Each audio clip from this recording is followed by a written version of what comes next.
देश के सबसे बड़े अप्रत्यक्ष कर सुधार जीएसटी को 6 साल पूरे हो गए हैं। इस मौके पर वित्त मंत्री निर्मला सीतारमण ने बताया कि कैसे इससे लोगों को फायदा हुआ और देश में तमाम टैक्स खत्म हुए। वित्त मंत्री ने कहा कि जीएसटी के बाद कोविड के बावजूद किसी राज्य को नुकसान नहीं हुआ और टैक्स संग्रह में भी इजाफा हुआ है।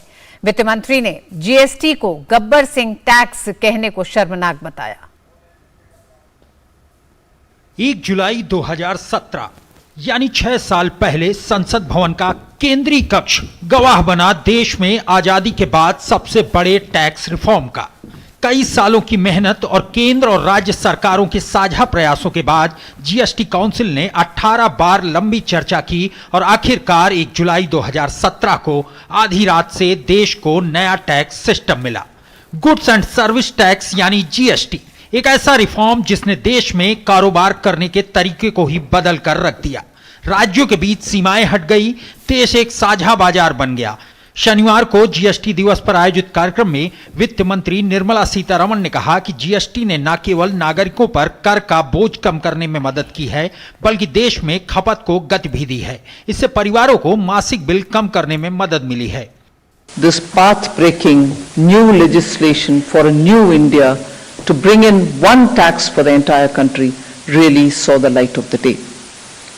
And since 2016-17, actually from 2017, economic integration as one India.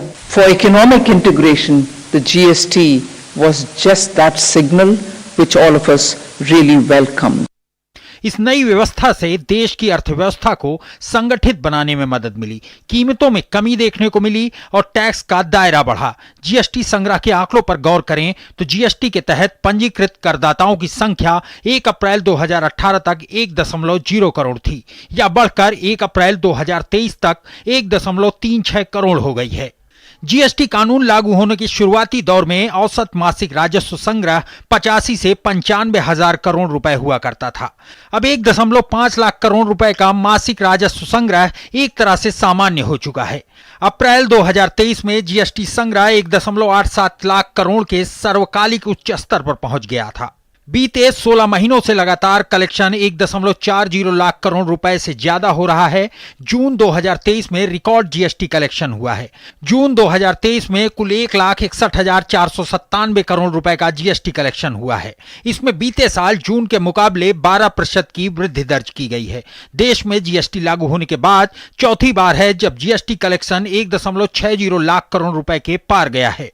Monthly GST collections remaining above 1.6 lakh crores as the new normal.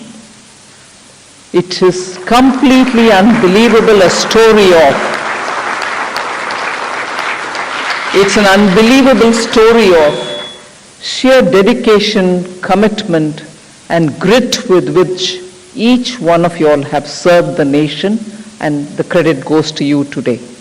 GST के लागू होने के बाद सरकार का राजस्व बढ़ा है तो टैक्स की चोरी रोकने में भी मदद मिली है और इसका असर पूरे इकोनॉमिक इकोसिस्टम पर पड़ा है। 30 जून 2016 तक की स्थिति देखें तो लगभग हमारे पास 13 तरह के टैक्सेस थे जो कि स्टेट और सेंट्रल गवर्नमेंट के, और 18 तरह के सेस लगते थे। अब ये 13 और 18 मिलकर के एक टैक्स हो गया जिसको हम लोग जीएसटी के नाम से जानते हैं। तो आज के दिन में हमारा one nation one market one tax है। महीने में आप जीएसटी के जरिए लगभग 1.5 लाख करोड़ रुपए की कमाई कर रहे हैं, और 1.5 लाख करोड़ रुपए की कमाई कोई छोटी मोटी रकम नहीं होती है। उद्योग जगत और कंपनियों के सीईओ ने जीएसटी की काफी तारीफ की है। जीएसटी आने के बाद में हमने बिजनेस में काफ़ी चीज़ें सुधार हुआ है, जिससे कि हमारे कंप्लायंस बर्डन कम हुए, जिससे कि हम समय पे अपने सब चीज़ें कर पाते हैं। जी ने जो जीएसटी एरा चालू किया था वैट के बाद में शुरू में थोड़ी दिक्कत हुई थी जब तक सिस्टम सेट नहीं हुआ था, लेकिन एक बार जीएसटी जब सेट हो गया, सभी चीज़ें इन प्लेस हो गई, तो उसके बाद में इसमें जीएसटी की वजह से बिजनेस करना आसान हो गया। जीएसटी के नए तंत्र ने केंद्र और राज्यों दोनों को समान कर लाने का अधिकार देता है और यही वजह है कि देश के संघीय ढांचे को बरकरार रखते हुए देश के टैक्स सिस्टम में अभूतपूर्व बदलाव किए गए हैं। जीएसटी का सिस्टम पूरी तरह से ऑनलाइन होने की वजह से ब्लैक मनी की समस्या पर भी लगाम लगी है। अजय मिश्र के साथ ब्यूरो रिपोर्ट, टीडी न्यूज।